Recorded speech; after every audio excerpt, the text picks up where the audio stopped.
우리나라 미술시장 뒤편에는 참 오묘한 시장 체제가 있습니다.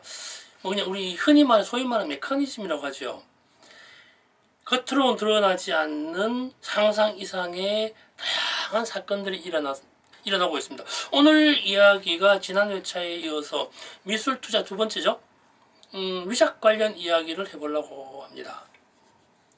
얼마 전 얘기, 바로 그냥 지난 수요일인가 있었던 얘기인데, 아는 분을 통해 가지고 좀 어떤 작품 이미지를 받았습니다. 유명한 작품들이죠. 박수근, 김환기, 정경자, 이호환 뭐 이런 게죠.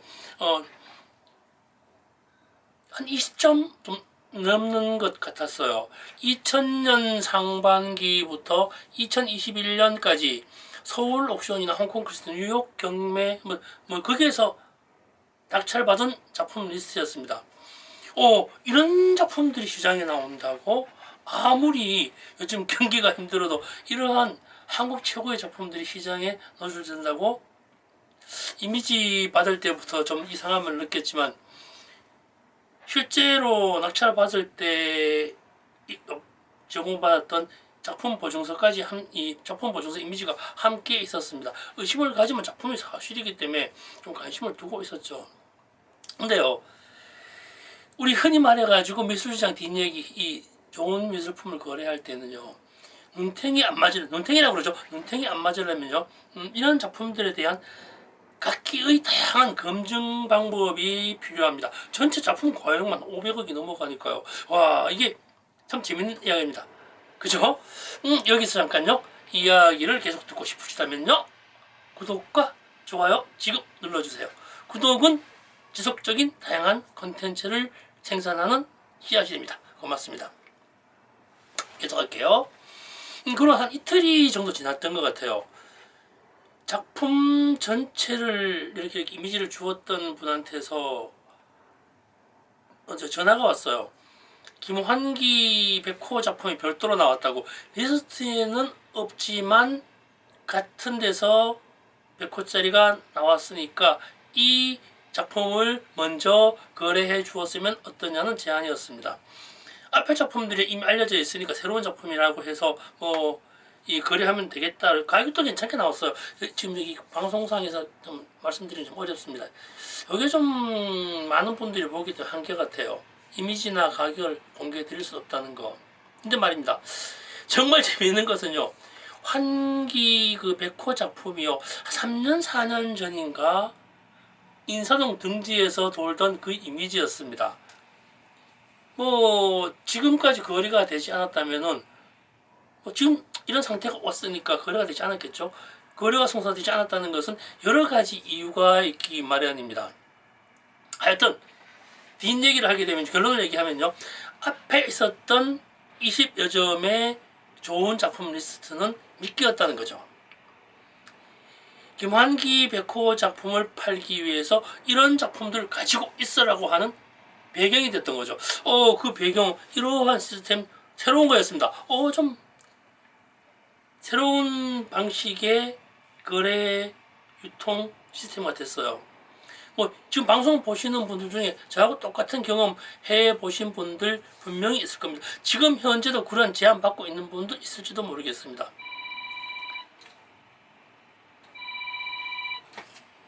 네, 그리고요, 안녕하세요. 미술시장의 새로운 패러다임을 구축해 나가고 있는 미술만평 253회차 박정수 전국의 만평이님과 해외 동포 만평이님들의 행복과 평안, 그리고 만평의 꿈 이루는 그날까지 희망을 실어보면서 인사드립니다. 항상 감사합니다. 위작에 대해서는 이미 여러 차례 말씀드린 바 있었습니다. 칼럼이나 이런 것도 재작년에 한번 얘기했던 것 같아요. 오늘 말씀드리는 것 또한 언젠가 말했던 것에 대한 범위를 넘어서지 못할지도 모릅니다. 제가 그렇잖아요. 이 머리가 그 머리인데 어디 가겠습니까? 이제 이러이러한 저런저런 이유들 때문에 다시 한번 이야기하는 것은요, 미술 투자에 관련된 부분에 있어서 위작을 상당히 조심해야 된다는 각성의 시간이 되고자 하는 것입니다. 위작이 의심스러운 이유, 거기에 첫 번째 열심히 하실 분, 저 개인적인 소견이긴 합니다. 첫 번째로는요, 화려한 소설력입니다. 이 뭔 말인가 하면요, 작품이 시장에 나오기까지, 현재 내 손에 들어오기까지 온갖 이야기가 들어있습니다. 고급 정치인의 정치 자금이라거나 대기업 후처의 집에서 나온 작품이라거나 공개적으로 팔 수는 없지만 뒤에서 나왔기 때문에 진품이다라고 하는 소설이 배경에 갈려 있습니다. 간혹 족폭 소리 따라오기도 합니다. 두 번째로는요, 돈 대신 받은 작품이라는 이야기를 꽤 많이 합니다.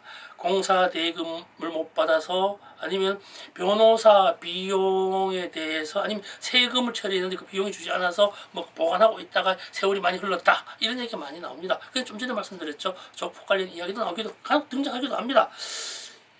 그리고 마지막 세 번째로는요, 이거 좀 중요한 부분입니다. 김한기나 박수근 등의 10억, 20억 하는 작품이 저한테까지 오는 것 자체가 문제입니다. 그렇죠? 중요한 작품은 이미 끼리끼리 거래를 다 합니다. 이러한 주요 작품 20억, 30억, 10억짜리가 저한테 딜링이 도달한다는 것은 아주 희박하다고 봐야 되겠죠. 제가 무슨 능력이 좋다고 20억, 30억을 거래합니까? 그건 솔직히 아직은 그런 제가 할 수 있는 능력의 것이 아닙니다. 제가 올해 하면서 한 30년 가까이 하면서 10억 넘는 거래는 딱 한 번밖에 못 해봤던 것 같아요. 아주 옛날입니다.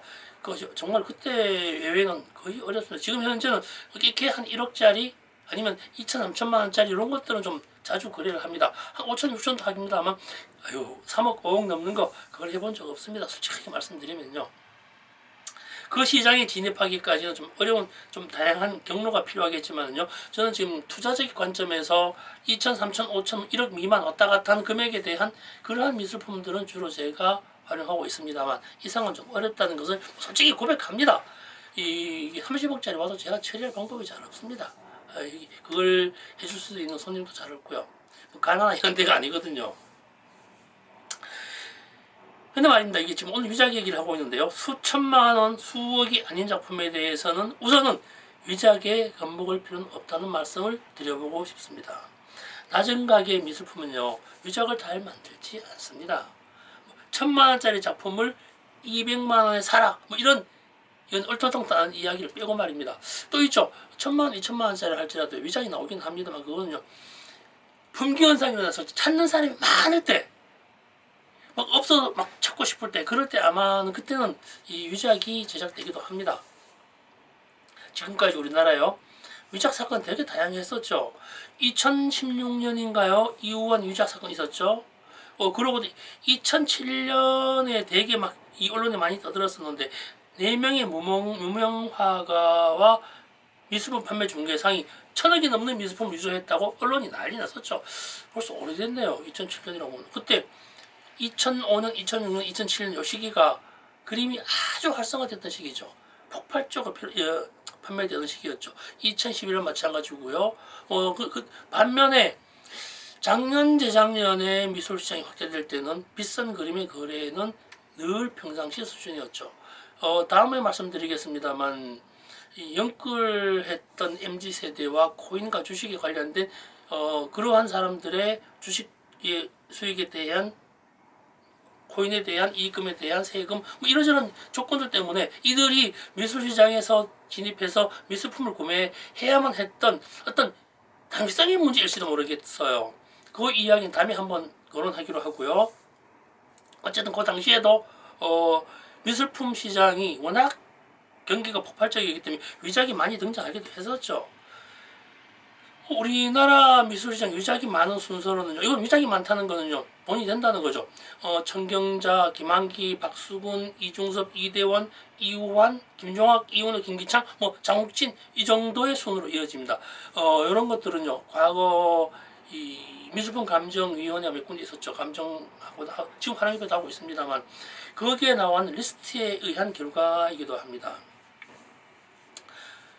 특히나 많았던 건 이중섭 경우에는 이 신청했 이게 위작을 진품을 감정했다라고 했던 187점인가 8점 중에서 100점 이상이 가짜였다라고 밝혀지기도 했었습니다.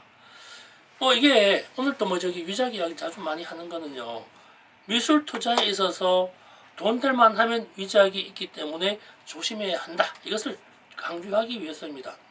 특히나 비싼데 싸게 사라. 이건 좀 조심해야 됩니다. 싸고 비싼 미술품 절대 없습니다. 미술 투자에 있어서는요. 미술품이 자기 가격을 보유하고 있고 유지되고 있는 것들에 대해서는요. 위작이 극히 적습니다. 물론 있습니다만 그래도 이 좋은 작품인데 몹시 싸게 나왔다. 이러한 얘기들을 말씀드리는 겁니다. 되게 조심해야 될 부분입니다. 간혹 길거리나 아니면 신규 아파트 입점할 때나 고속도로 휴게소를 지나다 보면 값싼 미술품 있죠. 누구누구 그런 비슷비슷한데 좀 가격이 저렴한 것들이 있어요. 장식용으로 쓰여지는 것들요. 여기에 등장하는 것은 위작이 아니라 모작들이죠. 모작들이 대다수입니다. 유명한 화가의 그림을 비슷하게 그려서 팔죠. 요즘 많이 있잖아요. 사과 그림이라든가 꽃 그림이라든가 해바라기 그림이 많습니다. 자세히 보면 작가 설명은 다릅니다. 이미지는 거의 흡사하게 그려졌다 할지라도 공개된 장소에서 매매가 이루어지기 때문에 설명을 복제하게 되면요 불법입니다. 고발당합니다. 큰일 납니다. 미술품 가격이 아주 높은 경우를 제외한 젊은 작가의 경우에는 위작의 의심을 처음부터 가질 필요는 없습니다. 그러니까 이 1,000만 원 이하짜리는 거의 없다고 봐도 뻔할 겁니다. 그러면서 오늘 이야기에 대한 다음 시간에 이어지겠지만요. 마지막으로 정리하면서요. 질문 하나 던지고 갑니다. 위작과 대작은 엄청나게 다른 걸 알고 계시겠지요? 네, 다음 시간에 또 뵙겠습니다. 네, 고맙습니다.